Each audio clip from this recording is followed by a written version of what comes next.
السلام علیکم ورحمۃ اللہ وبرکاتہ۔ امید کرتا ہوں کہ آپ تمام حضرات خیر و عافیت سے ہوں گے۔ دوستو، 10 محرم الحرام کے حوالے سے بہت زیادہ ایسی باتیں مشہور ہیں کہ جن کا اسلام سے، دین سے کوئی تعلق نہیں ہے، لیکن وہ ہمارے معاشرے کے اندر بہت زیادہ بیان کی جاتی ہیں اور پھیلائی جاتی ہیں۔ جیسے عیسیٰ علیہ السلام کو 10 محرم الحرام کو آسمان پر اٹھایا گیا، موسیٰ علیہ السلام کو جب فرعون سے نجات ملی 10 محرم الحرام کا دن تھا، ابراہیم علیہ السلام کو جب آگ میں ڈالا گیا تو آگ گل و گلزار ہو گئی، 10 محرم کا دن تھا۔ پھر اس سے بڑھ کر ایک بات بہت زیادہ ہمارے ہاں مشہور ہے کہ 10 محرم الحرام کو حضرت حسین رضی اللہ تعالیٰ عنہ کی شہادت کی وجہ سے فضیلت ملی۔ حالانکہ یہ باتیں ایسی ہیں کہ جن کا اسلام سے، دین سے کوئی تعلق نہیں ہے۔ آپ یہ مکمل حقیقت مفتی محمد تقی عثمانی صاحب دامت برکاتہم کی زبانی اسکرین پر سماعت کریں، پھر ہم انشاءاللہ اس کے بعد بات کرتے ہیں۔ دوستو، ویڈیو کی طرف جانے سے پہلے آپ حضرات سے گزارش ہے کہ ہمارے چینل کو سبسکرائب کریں، ویڈیو کو لائک کریں، شیئر کریں، تاکہ دوسروں تک بھی یہ میسج پہنچ سکے۔ چلتے ہیں ویڈیو کی طرف۔ باقی بہت ساری چیزیں لوگوں نے اپنی طرف سے بنا لی ہے جن کا کسی حدیث سے، قرآن سے کہیں ثبوت نہیں۔ مثلا لوگوں میں مشہور ہے کہ آدم علیہ السلام اس دن پیدا ہوئے تھے، یا حضرت ابراہیم علیہ السلام اس دن پیدا ہوئے تھے، یا قیامت اس دن آئے گی۔ اس قسم کے جو باتیں ہیں ان کا کہیں قرآن و حدیث میں ثبوت نہیں آیا۔ جتنا ثبوت ہے میں نے عرض کر دیا۔ تاریخی اگر واقعہ کوئی اس سے وابستہ ہے تو موسیٰ علیہ السلام کا۔ ایک اور غلط فہمی یہ بھی ہے کہ بعض لوگ عاشورہ کی حرمت اور اس کی عظمت اس وجہ سے سمجھتے ہیں کہ اس دن میں حضرت حسین رضی اللہ تعالیٰ عنہ کی شہادت واقع ہوئی۔ اس میں کوئی شک نہیں کہ حضرت حسین رضی اللہ تعالیٰ عنہ کی شہادت بڑا ہی المناک واقعہ ہے ہماری تاریخ کا، لیکن عاشورہ کی حرمت اس کی وجہ سے نہیں۔ حرمت تو میں نے عرض کیا پہلے سے چلی آ رہی ہے، ابراہیم علیہ السلام کے وقت سے چلی آ رہی ہے، بلکہ حضرت حسین رضی اللہ تعالیٰ عنہ کی فضیلت میں ایک فضیلت یہ بھی ہے کہ ان کی شہادت اللہ تبارک و تعالیٰ نے مقدر فرمائی عاشورہ کے دن، تو یہ ان کی فضیلت ہے، لیکن اس کی وجہ سے محرم کے اندر کوئی فضیلت عائد نہیں ہوتی۔ اور بے شک حضرت حسین رضی اللہ عنہ کی شہادت کا واقعہ بڑا ہماری تاریخ کا المناک واقعہ ہے۔ نبی کریم صلی اللہ علیہ وسلم کے نواسے،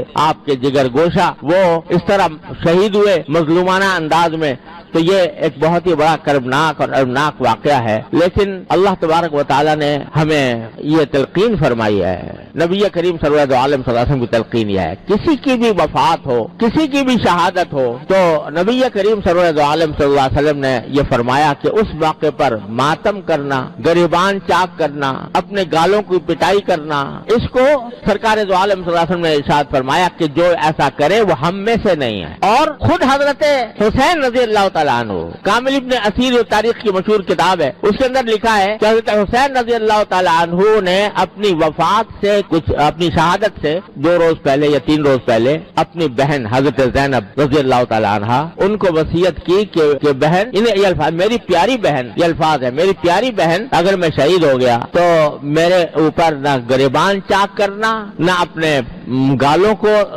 مارنا، اور نہ اپنے کپڑے پھاڑنا۔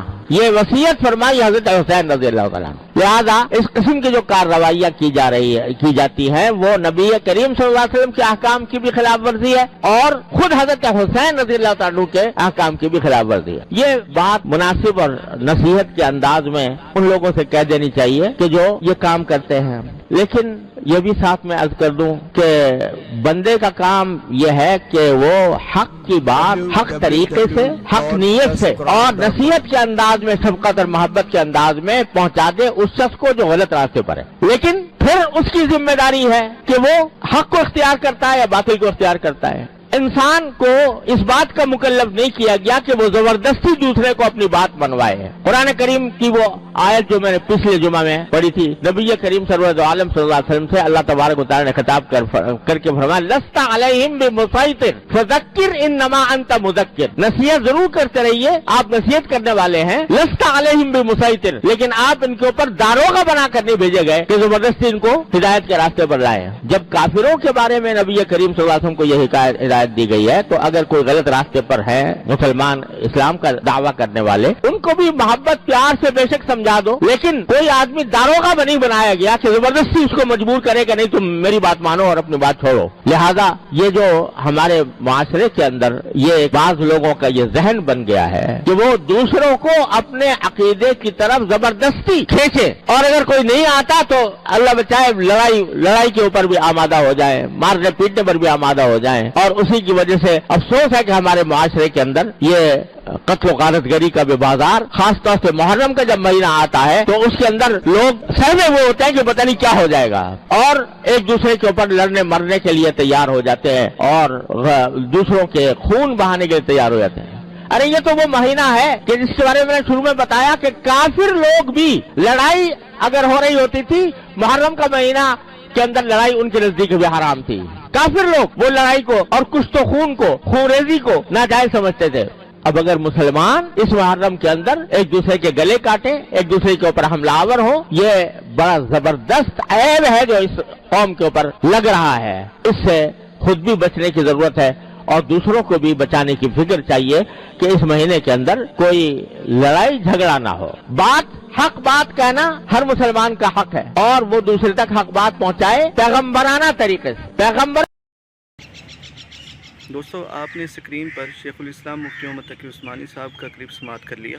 انہوں نے بڑے واضح انداز میں یہ بات سمجھائی کہ ان سب باتوں کا دین اسلام سے کوئی تعلق نہیں ہے، حتیٰ کہ حضرت حسین علیہ السلام کی جو شہادت 10 محرم الحرام کو ہے، شہادت کی وجہ سے 10 محرم الحرام کو فضیلت نہیں ملی، بلکہ حضرت حسین رضی اللہ تعالیٰ عنہ کی شہادت فضیلت والے دن میں ہے۔ یوں تو کہہ سکتے ہیں کہ حسین کی شہادت فضیلت والے دن میں ہے، یوں نہیں کہہ سکتے کہ 10 محرم کو جو فضیلت ملی وہ حضرت حسین کی شہادت کی وجہ سے ہے۔ کیوں؟